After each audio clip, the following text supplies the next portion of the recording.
Hello everyone, আসসালামু আলাইকুম, good morning, welcome back to my channel. আজকে সকাল সকাল উঠে গেলাম, সব সময় তো উঠি, তো সকাল সকাল উঠে আমি খেয়েছিলাম আলু পরোটা। আলু পরোটার সাথে ছিল রায়তা, এটার সাথে খেতে দারুণ মজা লাগে। আর মায়ার অবস্থা দেখেন, কোথায় গিয়ে বসে আছে চোরের মতো, আমি ওকে খুঁজতেছিলাম। তারপর বিকালে আমি নুডলস রান্না করলাম আর একটু চিকেন ফ্রাই, আর আগের কয়েকটা রোল ছিল এগুলো ফ্রাই করেছি। তো তাসিন তো বাসায় থাকে না, আমি একা একাই এরকম নাস্তা করি মাঝে মধ্যে। একা একা খেতে ভালো লাগে না, তারপরও কি করব, টাইম পাসের জন্য খাই। রাতের বেলায় এসেই তাসিন ওদের সাথে খেলাধুলা করে কিছুক্ষণ। অ্যাপোলোকে দেখেন কিরকম ফানি লাগতেছে। নেক্সট একটা দাওয়াতে যাচ্ছিলাম, আমি স্যান্ডেল পরি নাই, ড্রেসটা আমার খুব ভালো লাগে তাই আপনাদেরকে একটু দেখাচ্ছিলাম। তো দাওয়াতে গিয়ে দেখা হচ্ছে।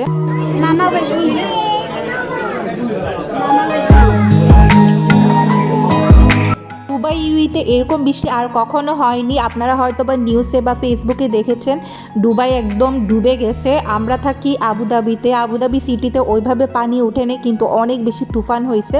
তো আবুধাবি সিটির বাইরে আর দুবাই পুরা ইউএইতে পুরা তুফান হয়ে সব কিছু লন্ডভন্ড হয়ে গেছে।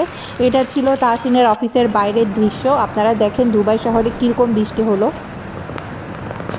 মাত্র সন্ধ্যা 6টা বাজতেছে আর দেখেন পুরা অন্ধকার হয়ে গেছে। এত বৃষ্টি হয়েছে, আমার সব কাপড় একদম ভিজে গেছে বারান্দাতে। আমি তো জানতামই না এরকম একটা তুফান হবে। অনেকের ঘরে নাকি পানি উঠে গেছিল। বাদল শেষ করে 2-3 দিন পর আমরা চলে গেলাম আলাইনে একটা দাওয়াতে।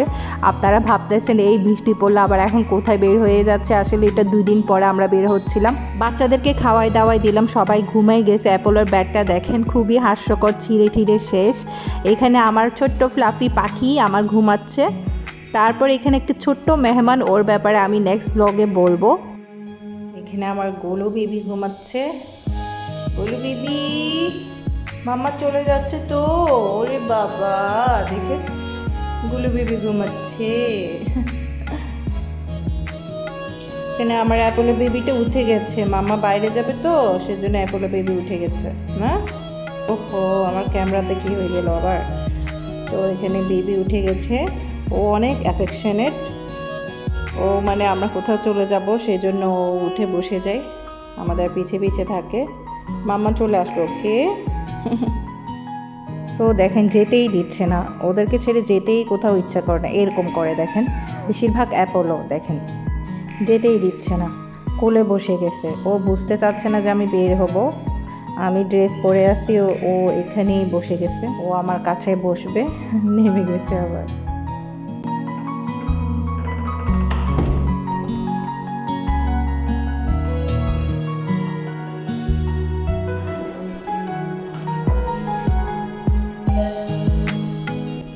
সো রওনা দিয়ে দিলাম আলাইনের পথে। আলাইন কিন্তু আমার এত যাওয়া হয়নি, আপনারা অনেকেই চিনবেন ইউএইতে আলাইন, অনেকেই থাকে বাংলাদেশের, শারজা আলাইন এগুলো পাশাপাশি। তো তাসিন যায়নি, আমি গিয়েছিলাম।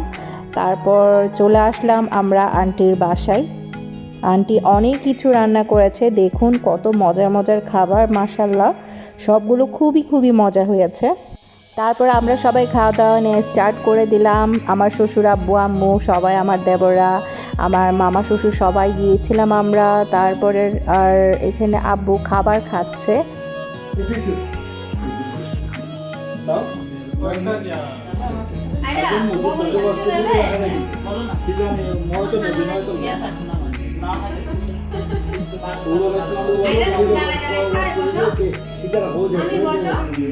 আন্টির বেবির সাথে অনেকক্ষণ খেলাধুলা করলাম, মাশাআল্লাহ অনেক কিউট, অনেকক্ষণ টাইম স্পেন্ড করলাম, খুব ভালো লাগলো। আর এদিকে আন্টির অনেকগুলো গাছ ছিল, এখানে মরিচ গাছ, তারপর অরেঞ্জের গাছ, অনেক কিছু ছিল, দেখতে খুবই সুন্দর লাগছিল।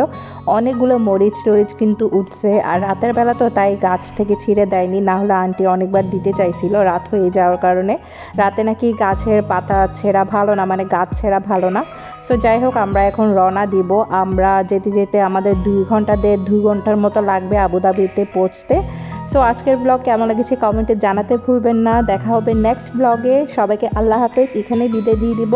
সবাই ভালো থাকবেন, and don't forget to subscribe my channel. আল্লাহ হাফেজ।